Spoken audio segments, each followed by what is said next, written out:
Hey folks, welcome back to Only Best Fancy Novels. My name is Rabbit, and today I want to talk about The Malevolent Eight, the second book in this series by Sebastien De Castell. I have no idea what the series is called.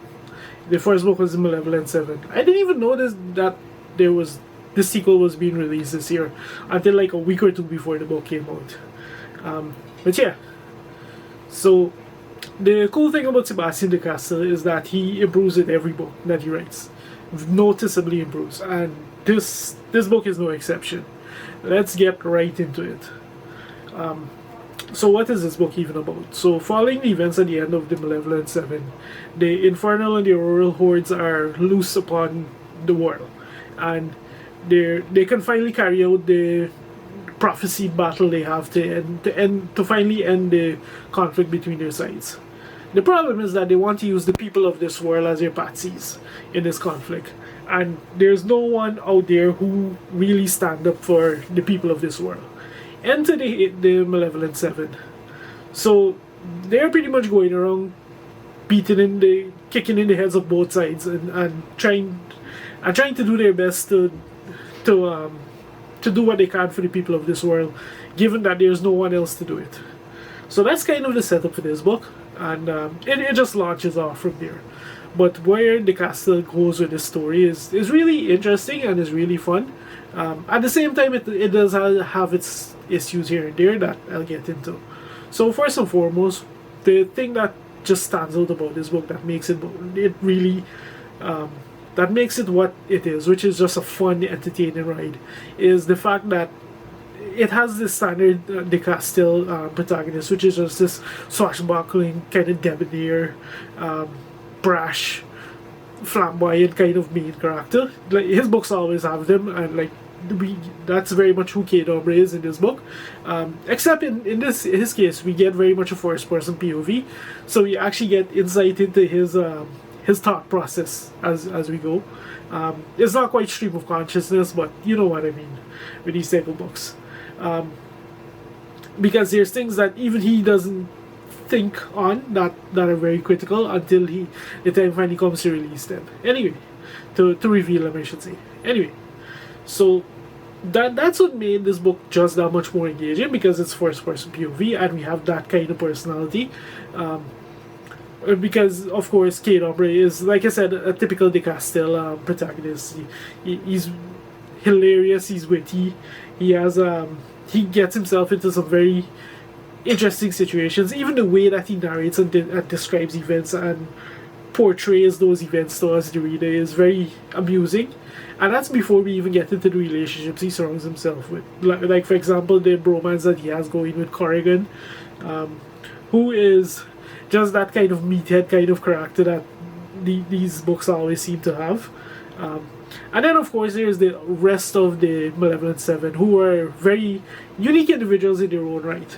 And that's before we even get to the new edition that makes them the Malevolent Eight, which Cade, following the events of the previous book, it's a member that Cade kind of unwittingly brought into the fold in one of the strangest ways possible.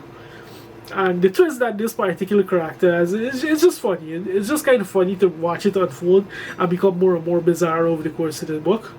That being said, one of the drawbacks with the relationships is that there is a romance subplot that gets introduced in this book, and it's very much a case of insta-love. Like, De Castell doesn't try to sugarcoat it, hide it, or he just slaps it in there, and it is what it is, deal with it. So that may throw you off a bit.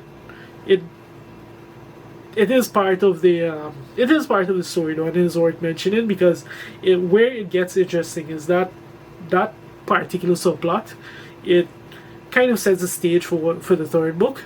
In addition to that, it does something really interesting that I like, in that it ties this series into one of De Castell's previous series, and I won't say which. You'll have to read and find out.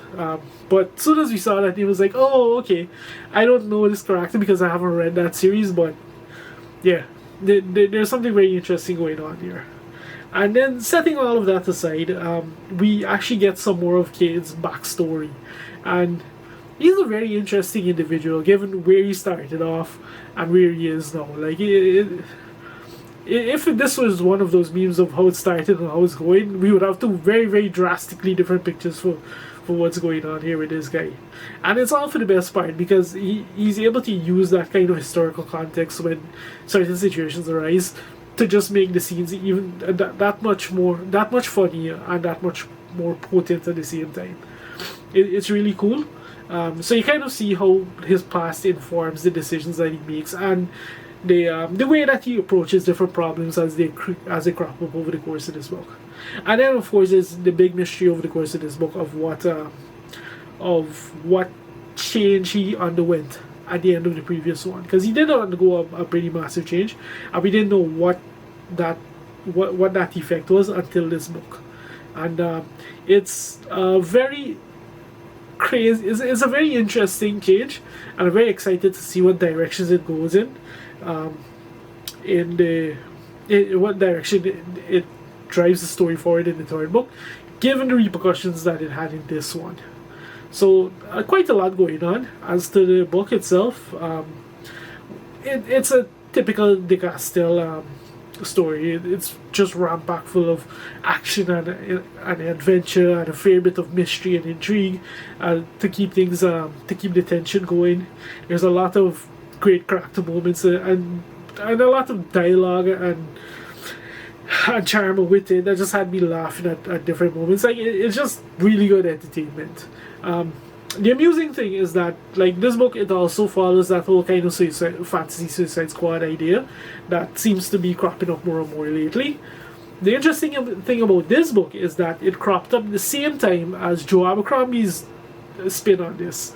And I think when I compare the two books, setting aside the fact that Joe Abercrombie's was the Devils was very clearly written with an adaptation in mind, this book might actually be the better of the two, which is not something that, if you compare them, it's not something I thought I would ever say, but it is what it is. Yeah. What else can I say about this book? Like it's exactly what I signed up for. It's exactly what it just continues the trend that was started in that first book, which is just a fun action adventure. It doesn't take itself too seriously. It does have some interesting things going on. In terms of the thematic work, it's there, but it's part of the story given the nature of the conflict. Like this conflict is very much at its core something that was inspired by Christianity. So there are some questions here that are inevitable with any book that kind of embraces religion as a core pillar of its world building. So that's in here, but it's not thematic work in this. It's thematic work in the sense that it's just sort of a foundation of a story, and not necessarily something that's explored or anything that De Castell has anything he wants to say or anything interesting to say, or that. It's just like components of that, like certain things like the dangers of blind faith and the arrogance of righteousness and these kind of things, like those kind of ideas. They're very much part of the story in the way that some of the characters and their decisions are shaped. So in that sense, that's what I mean, like it's part of the story, but it's not like an exploration then. So yeah, like all in all, a really fun book, as I've come to expect from literally anything I pick up from De Castell. If there's one thing that guy always delivers, it's just a fun time with a fun entertaining ride with any book you pick up from him, and that's exactly what the Malevolent 8 is. So if you're a fan of the first book, there's absolutely no reason not to pick up this one.